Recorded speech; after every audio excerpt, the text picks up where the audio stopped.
Hi అండి. ఈరోజు నేను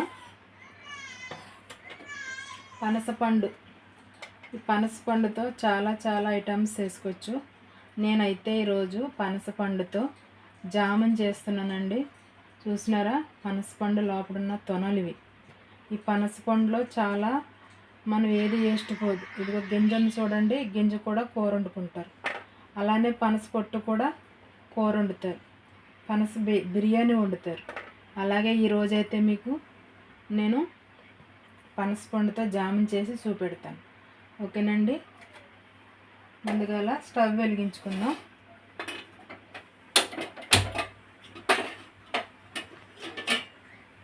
చూసారా, వాటర్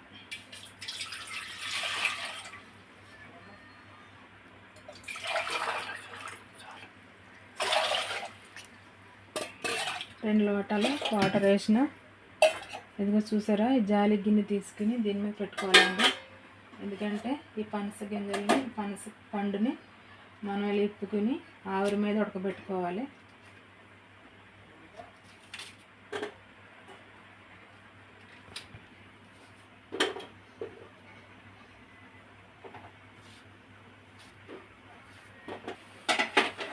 ఇదిగోండి, ఆవిరి మీద పెట్టాను, నేను మూత పెట్టుకుంటున్నాను.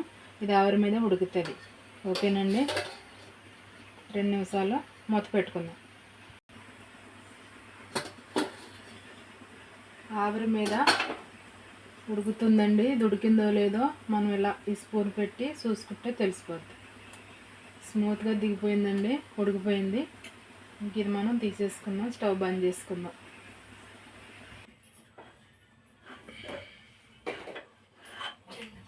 ఇప్పుడు మిక్సీ పట్టుకోవాలండి.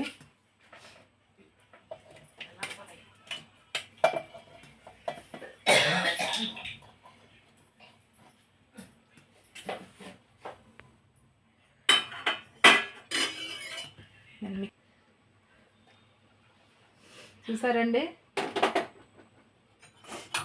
మిక్సీ పట్టేసాను. చల్లారనిచ్చి మిక్సీ పట్టుకున్నాను నేను. ఇప్పుడు నేను ఇది ఏదైనా చిన్న గిన్నెలో వేసుకోవాలి. ఇదే కొలతతో ఇది ఎంత అయిందో, కప్పుడు అయింది అని చూసుకుని అదే కొలతతో చక్కెర వేసుకోవాలి. స్టవ్ వేసుకున్నాను మరలా. ఎందుకంటే జాముకి కప్పుడు వచ్చింది జ్యూసు. ఇప్పుడు ఇది హెల్త్గా ఉంది కాబట్టి దీంతోనే 1 కప్పు షుగర్ తీసుకోవాలి. నేను దీంట్లో షుగర్ తీసుకుంటాను.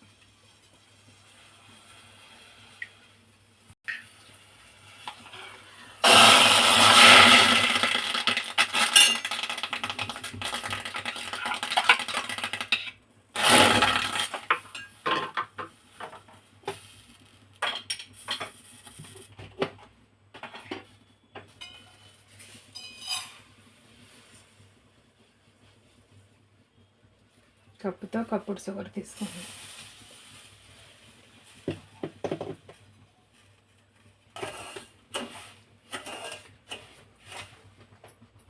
చిన్న మంటలో దీన్ని కలుపుకుంటూ ఉండాలండి. కింద అడుగంటకుండా చిన్న మంట పెట్టుకోవాలి. ఇలా తిప్పుతూనే ఉండాలి, పలసబడుతుంది కొంచెం.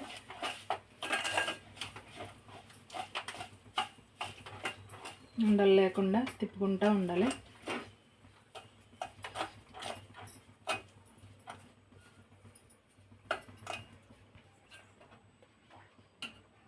సరే, జామ్ రెడీ అయిపోయిందండి. 1 చిటికెడు ఉప్పు వేసుకోవాలి, టేస్ట్ కొరకు బాగుంటుంది. ఇలా తిప్పుతూనే ఉండాలి సన్నమంట మీద.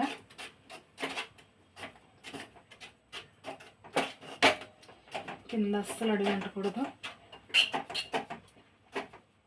ఓకే అండి, అయిపోయింది. Jam ready. చూసారా, చాలా బాగుంటుంది. మీరు కూడా ఒకసారి ఇలా చూడండి, ట్రై చేసి.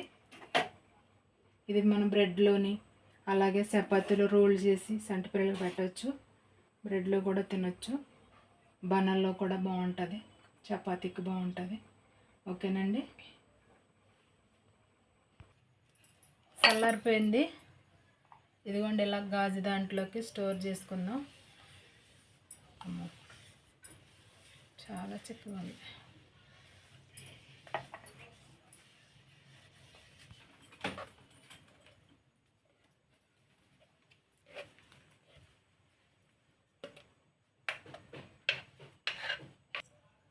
ఇదిగోండి జామ్ రెడీ అయిపోయింది. పనసకాయ జామ్, పనస పండుతో జామ్ తయారు చేసినాం. చాలా బాగుంటుంది. మీరు కూడా ఒకసారి ట్రై చేయండి. ఇందులో ఏం ఫుడ్ కలర్ ఏ కలర్ వేయలేదండి. న్యాచురల్గా చెట్టు పండుతో తయారు చేసిన జామ్ ఇది. మీకు కూడా ఇలా చేసుకోవాలనిపిస్తే ఒకసారి ట్రై చేయండి. చాలా చాలా టేస్టీగా ఉంటుంది. చిన్నపిల్లలకైతే బాగా తింటారు. బ్రెడ్లోని అలాగనే చపాతీలోని రోల్ చేసి పెడితే, స్కూల్కి అయ్యి రోల్ చేసి పెడితే చాలా బాగా తింటారు. ఓకేనండి, నా వీడియో నచ్చితే నాకు లైక్ చేయండి, నాకు షేర్ చేయండి, నాకు సపోర్ట్ చేయండి. ఓకేనండి, థ్యాంక్ యూ.